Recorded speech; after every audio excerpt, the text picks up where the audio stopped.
¿Alguna vez te has preguntado si las brujas son solo un mito, o si realmente caminan entre nosotros en la oscuridad de la noche? Hoy te voy a contar 3 historias de brujas tan perturbadoras, que después de escucharlas vas a pensar 2 veces antes de caminar solo en la madrugada. Si eres nuevo en el canal, suscríbete y acompáñame hasta el final, y al terminar, déjame en los comentarios qué historia fue la que más te heló la sangre. Historia 1. Testimonios prohibidos. La aldea que adoraba a la bruja.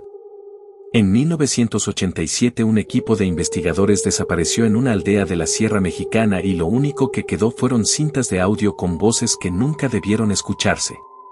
Nadie sabe quién filtró esos documentos, pero una copia sigue circulando en foros ocultos de Internet. Todo empieza con un archivo marcado como Testimonio 4A, confidencial. En él, una voz femenina narra lo que vio durante un operativo rural. Suena exhausta, como si llevara horas sin dormir. Describe un lugar que oficialmente no aparece en ningún mapa, una comunidad oculta, de apenas 50 habitantes, perdida entre montañas y barrancos. Al inicio, todo parecía normal. Casas de adobe, gente humilde, niños jugando en la plaza. Pero algo llamó la atención, ningún habitante miraba directamente a los forasteros, como si ignorarlos fuera una regla no escrita. Así que los investigadores decidieron instalar cámaras discretas en la iglesia del pueblo, un edificio sin cruces ni imágenes religiosas. Pero cuando revisaron las grabaciones, notaron que en lugar de misas, cada noche los aldeanos se reunían en silencio, formando un círculo alrededor de una figura encapuchada.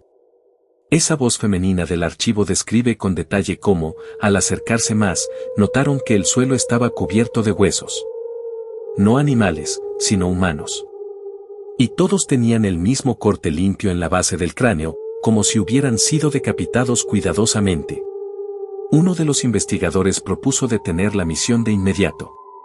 Pero la líder del grupo insistió en quedarse. Así que permanecieron una noche más, escondidos en una de las casas abandonadas cerca de la plaza. Pero esa fue la decisión que condenó a todo el equipo. La grabación se corta en ese punto, y lo siguiente que aparece es una segunda cinta con un sonido que jamás fue identificado.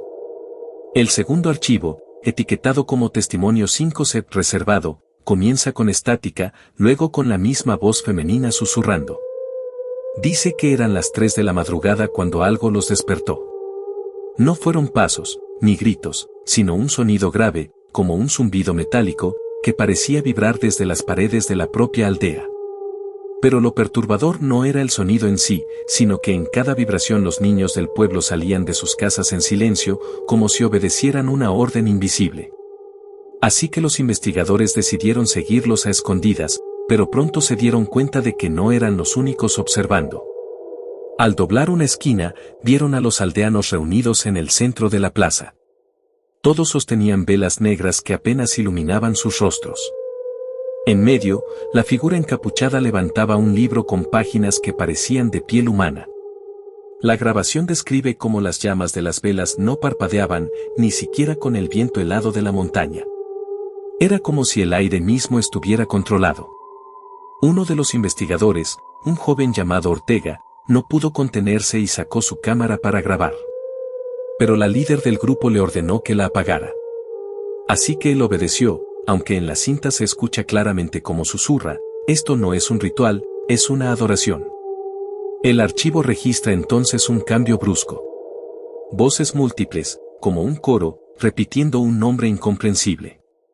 No era español ni ningún idioma reconocido. El sonido era gutural, áspero, como si raspara la garganta de los aldeanos. La voz femenina se quiebra en ese momento y dice, lo que vimos después, no debería existir. Describe cómo la figura encapuchada levantó la cabeza y dejó al descubierto un rostro sin facciones. Ni ojos, ni nariz, ni boca. Solo una piel lisa, pálida, que palpitaba como un órgano vivo. Pero lo más aterrador ocurrió después, los niños comenzaron a caminar hacia ella y uno por uno colocaban sus manos pequeñas en esa superficie sin rostro. Cada vez que lo hacían, un grito ahogado resonaba en la plaza, aunque ninguno de los presentes movía los labios. Era como si la voz viniera desde dentro de la tierra. El investigador Ortega quiso salir corriendo. Pero apenas dio un paso, todos los aldeanos voltearon al mismo tiempo hacia el lugar donde estaban escondidos. Ninguno habló. Ninguno se movió. Solo miraban, fijos, como si supieran que estaban allí desde el inicio. La líder ordenó replegarse. Así que corrieron por las callejuelas hasta llegar a una casa abandonada. Pero en la cinta se escucha algo imposible. Mientras corrían, el zumbido metálico aumentaba, y con cada eco las paredes del pueblo parecían deformarse. Puertas que antes llevaban a la plaza ahora daban a pasillos infinitos. Ventanas que daban a la montaña ahora se abrían a habitaciones oscuras llenas de velas. Era como si la aldea misma estuviera cambiando su forma para atraparlos. La grabación se interrumpe de nuevo. Un corte abrupto. Y luego solo se escucha un susurro que no pertenece a la narradora, ya no puede salir. Ese fue el último registro coherente del segundo archivo. El tercer y último archivo aparece bajo el nombre Testimonio Final, Confidencial. No hay fecha ni identificación oficial. Lo único que contiene es una voz entrecortada, apenas audible, como si el narrador estuviera escondido mientras grababa. Empieza describiendo que habían perdido a 2 miembros del equipo. Ortega nunca volvió a aparecer después de aquella noche, y la líder, herida en la pierna, apenas podía caminar. Pero lo más extraño era que, aunque intentaron salir del pueblo varias veces, los caminos siempre terminaban en el mismo lugar, la plaza. Así que decidieron resistir hasta el amanecer, pero el amanecer nunca llegó. En la cinta se escucha como el narrador repite varias veces la misma frase: el sol no sale aquí. Afirma que pasaron horas, tal vez días, sin que el cielo cambiara de tono. Siempre un gris inmóvil, siempre la misma bruma. Pero lo que realmente los quebró fue descubrir que la aldea no estaba vacía. Aunque no veían a nadie, siempre había pasos detrás de ellos. Puertas que se cerraban solas. Risas de niños a lo lejos. Como si el pueblo entero respirara. En un momento, la grabación se acelera, llena de crujidos. Se escuchan gritos, carreras, un golpe seco. La narradora jadea y susurra: la encontramos. Lo que sigue es casi incomprensible. Describe una caverna debajo de la iglesia, iluminada solo por velas que no se extinguían. En el centro, una estatua hecha con huesos humanos, tan alta que rozaba el techo. La figura encapuchada estaba de rodillas frente a ella, murmurando en un idioma desconocido. Y lo que parecía un rostro sin facciones ahora tenía algo nuevo, un par de ojos que se abrían lentamente, como si acabaran de nacer. Los investigadores intentaron retroceder, pero en ese instante todos los aldeanos aparecieron alrededor, bloqueando la salida. Ninguno hablaba. Solo levantaban las velas negras, como si esperaran una señal. Así que la narradora gritó que dispararan, pero las balas no causaron efecto. Los cuerpos de los aldeanos caían, y volvían a levantarse. Como si la muerte ya no significara nada en ese lugar. El audio se vuelve un caos. Gritos, llantos, golpes contra las paredes.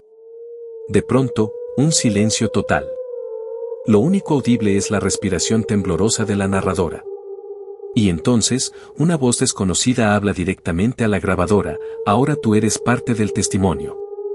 Después de eso, nada. Solo ruido blanco durante 32 minutos. Cuando el archivo fue analizado años después, algunos técnicos aseguraron que entre la estática podían escucharse nombres completos de personas que jamás habían estado en la expedición. Como si la grabación siguiera recopilando voces mucho después de la desaparición del equipo.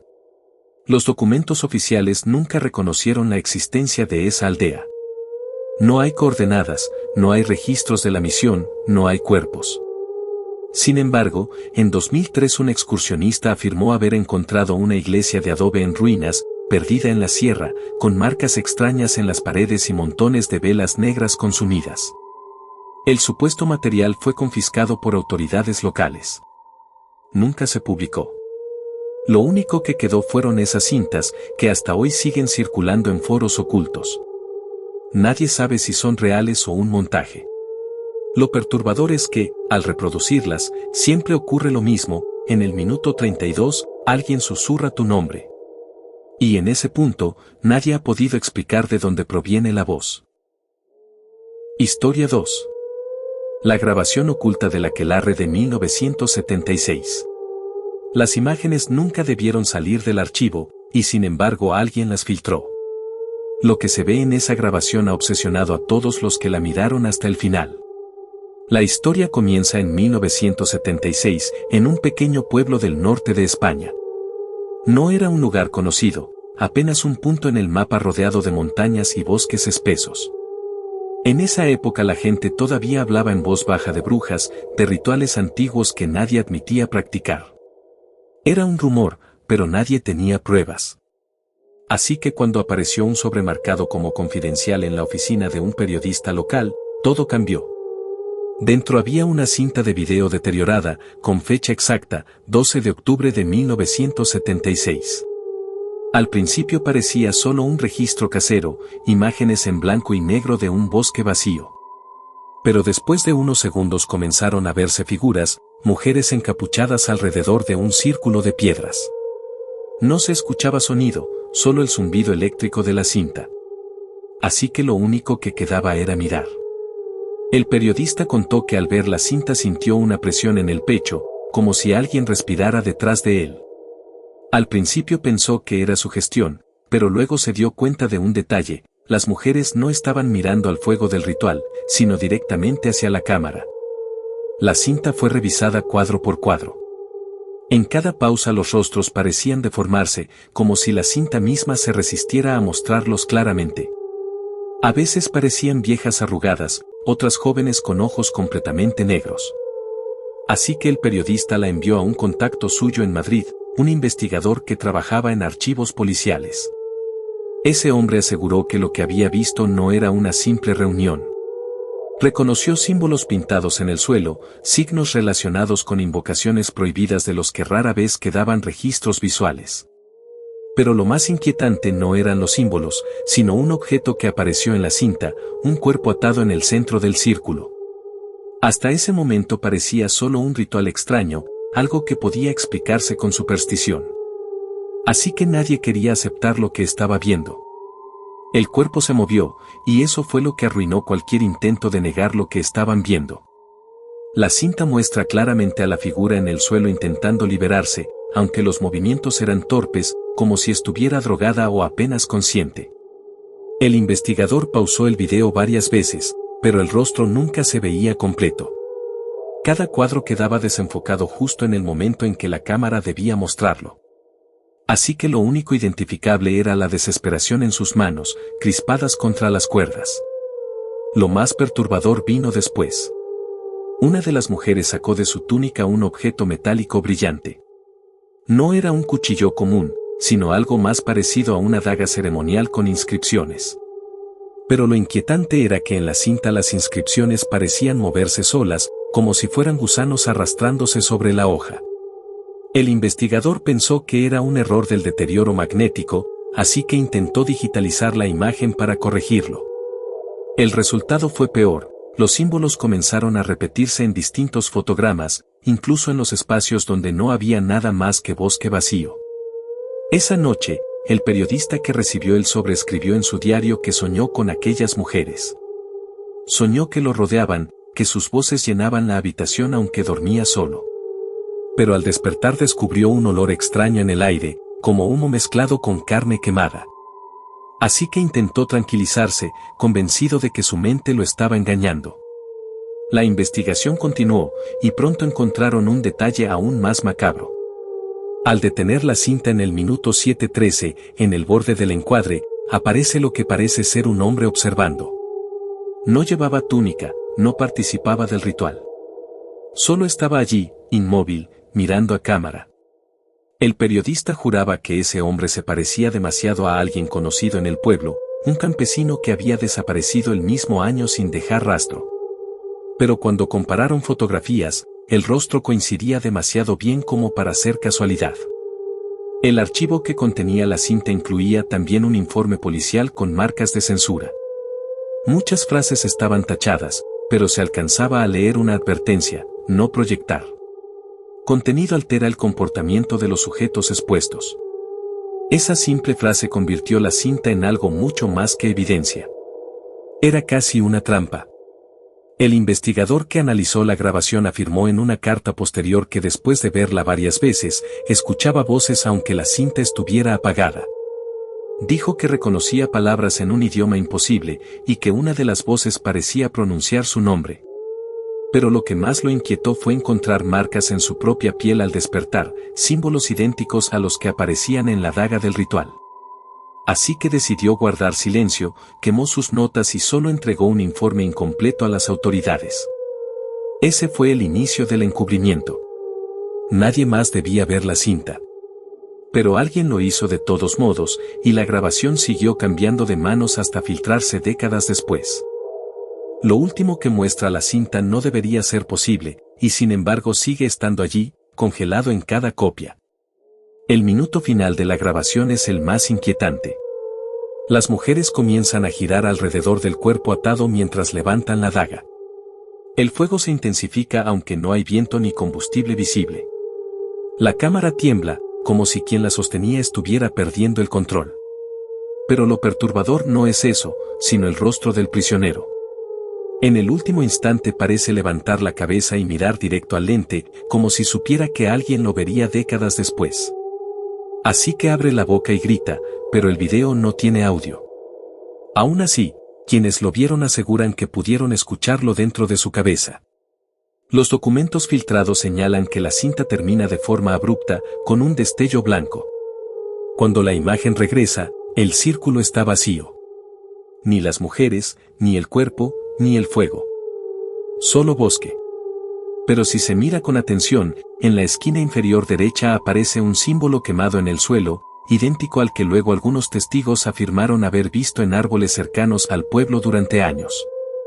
El periodista que intentó contar la historia desapareció en 1978. Su diario personal fue hallado incompleto, con páginas arrancadas y la última frase escrita de manera temblorosa: ellas ya saben que la vi. El investigador de Madrid tampoco volvió a escribir informes. Su familia declaró que, en sus últimos días, solía encender la televisión en canales vacíos y quedarse observando la pantalla estática durante horas, sonriendo como si alguien le hablara. Décadas después, la cinta se filtró en foros oscuros de Internet. Algunos usuarios aseguraron que la descargaron, pero cada intento de reproducirla dañaba los equipos. Otros decían haber visto solo fragmentos, mujeres que caminaban en dirección a la cámara, el rostro distorsionado del prisionero, o símbolos que se repetían en los márgenes del video aunque nunca estuvieran allí antes. Así que muchos comenzaron a creer que la cinta no era un registro, sino un conducto, una puerta hacia algo que nunca debió ser abierto. No hay evidencia clara de que las copias actuales sean auténticas. Los archivos oficiales permanecen sellados. Pero hay quienes aseguran que, en ciertas noches, cuando el viento atraviesa el bosque donde todo ocurrió, aún se escuchan voces femeninas repitiendo un canto imposible. El caso nunca se cerró oficialmente. Y lo único que quedó de la grabación oculta del aquelarre de 1976 es un enigma que parece crecer cada vez que alguien la busca. La cinta termina. Pero la sensación de que alguien más está mirando, nunca se va. Historia 3. La maldición de la última bruja quemada. Dicen que quien lee su nombre en voz alta, no vuelve a dormir tranquilo. Y que hay un documento perdido, escrito con su propia sangre, que aún sigue maldito. En 1786, en un pequeño pueblo de Castilla, España, se registró la ejecución pública de la última mujer acusada de brujería en esa región. Su nombre nunca apareció en los archivos oficiales, pero sí en un cuaderno confiscado por la Inquisición. Lo extraño es que ese cuaderno no estaba escrito en tinta común. Según un informe desclasificado en 1994, los peritos que lo analizaron encontraron restos de hemoglobina humana mezclada con ceniza. Al inicio todo parecía un simple vestigio de la superstición de la época. Pero el documento hablaba de cosas imposibles. Oraciones que no tenían sentido, palabras que parecían moverse en la página como si fueran sombras. Uno de los investigadores que lo transcribió, Miguel R., murió esa misma semana en un accidente absurdo, cayó de espaldas por las escaleras de su propia casa. Sus vecinos dijeron que lo escucharon gritar un nombre, pero nadie pudo entenderlo. Durante años, los escritos permanecieron bajo resguardo, ocultos, y los pocos que los consultaron reportaron síntomas idénticos, insomnio extremo, visiones nocturnas y, en algunos casos, ataques violentos a sus propias familias. Pero lo más perturbador fue que todos, sin excepción, escribieron en sus diarios frases que no recordaban haber escrito. Así que la Inquisición decidió encerrar el cuaderno en un convento aislado, bajo llave, con la orden estricta de nunca volver a abrirlo. Pero, en 1978, un incendio destruyó casi todo el archivo histórico del lugar, excepto ese cuaderno, que apareció intacto entre los escombros, como si el fuego lo hubiera rodeado sin tocarlo. Y aquí comienza la parte más inquietante. Un documento filtrado por un periodista anónimo en los años 90 afirma que, desde entonces, quienes han intentado leer esas páginas han desaparecido sin dejar rastro. El periodista que filtró aquel documento jamás reveló su identidad. Solo firmó como AM y aseguró que había tenido acceso a microfilms de la Inquisición que nunca debieron salir a la luz. En esos papeles se describía que el cuaderno maldito tenía más de 300 páginas, pero no todas podían leerse. Algunas estaban cubiertas con una sustancia oscura, endurecida, como si alguien las hubiera sellado desde dentro. Otras estaban en blanco, pero al exponerlas bajo luz ultravioleta aparecían símbolos tallados, como cicatrices en la fibra del papel. Lo perturbador es que el informe relataba cómo, durante la primera revisión en laboratorio, una de las asistentes técnicas, sin motivo aparente, comenzó a rasgarse la piel de los brazos con las uñas mientras repetía una palabra que nadie conocía. Murió desangrada antes de que pudieran detenerla. Pero lo extraño fue que, al revisar las grabaciones, el audio se distorsionaba cada vez que ella pronunciaba esa palabra. Así que la secuencia completa jamás pudo transcribirse. Con los años, aparecieron rumores de que algunas copias ilegales del cuaderno fueron vendidas en el mercado negro. Nadie pudo comprobarlo, pero entre 1997 y 2002 se registraron múltiples desapariciones de investigadores jóvenes en España, Francia y México que decían estar trabajando sobre la última bruja quemada. Uno de ellos, un estudiante de Salamanca, dejó una nota en la que afirmaba que había descifrado el nombre de la mujer y que éste no debía ser pronunciado nunca en voz alta. Su cuerpo nunca fue encontrado, pero en su dormitorio había marcas de quemaduras circulares en el suelo, como si algo se hubiera encendido desde abajo. El detalle más macabro apareció en un expediente desclasificado en 2006, fotografías de varios cuerpos encontrados en un sótano de Toledo, todos con la boca cosida con hilos oxidados. La teoría oficial hablaba de un culto clandestino, pero en las paredes había frases idénticas a las del cuaderno maldito, escritas en distintos idiomas, incluso en lenguas que los expertos aseguraban no existir. La maldición parecía expandirse. Como si el simple acto de leer aquellas páginas contaminara la mente de cualquiera que lo intentara. Pero lo inquietante es que nunca se encontró una explicación científica. Los documentos filtrados hablaban de patrones de comportamiento idénticos, sin importar la cultura o el país, insomnio, voces nocturnas, autolesiones y finalmente, desaparición. Así que la pregunta sigue siendo la misma: ¿quién está escribiendo esas frases en las paredes, en los diarios, en los márgenes de libros que jamás fueron abiertos? Porque los calígrafos forenses coinciden en algo imposible, la letra siempre es la misma, idéntica a la del cuaderno original. En 2011, un nuevo archivo salió a la luz. No fue publicado en medios, sino en un foro anónimo de Internet que desapareció horas después. Allí se compartieron imágenes borrosas de lo que parecía ser el cuaderno original. No eran muchas páginas, solo 5 fotografías mal escaneadas, llenas de manchas y símbolos. Pero quienes alcanzaron a verlas comenzaron a reportar algo inquietante: la sensación de ser observados. Algunos usuarios aseguraron que las letras se movían en la pantalla, que las manchas de sangre cambiaban de lugar entre una visualización y otra. Otros juraron que recibieron llamadas telefónicas desde números desconocidos, en silencio, justo después de mirar las imágenes. Uno de los moderadores del foro desapareció esa misma semana. La policía encontró su apartamento vacío, sin señales de violencia, pero en las paredes del baño había palabras escritas con hollín. Los peritos identificaron la caligrafía, coincidía con la del manuscrito maldito. Lo perturbador fue que, en medio de las frases incoherentes, aparecía algo más, su propio nombre completo, repetido decenas de veces. En 2017, un profesor retirado de Historia Medieval en México afirmó en una entrevista privada que había conseguido uno de los fragmentos originales. El hombre hablaba con voz temblorosa y pedía que nunca se divulgara lo que iba a mostrar. En la grabación, que apenas dura 4 minutos, se lo ve abrir un sobre metálico y extraer una hoja ennegrecida. Apenas comienza a leer en voz alta una línea, se escuchan golpes violentos en la puerta. La cámara cae y el video termina. Nadie volvió a verlo. El archivo digital fue compartido por poco tiempo, pero cada copia desapareció misteriosamente de los discos duros de quienes lo descargaron. Lo que queda hasta hoy son solo testimonios y documentos fragmentados. Todos repiten lo mismo, la maldición no descansa. El nombre de la mujer sigue oculto, enterrado en algún rincón de esas páginas, esperando ser pronunciado. Algunos investigadores sugieren que la bruja nunca murió realmente en la hoguera, que lo que ardió fue un cuerpo vacío, y que su escritura es la forma en que todavía se mueve entre nosotros.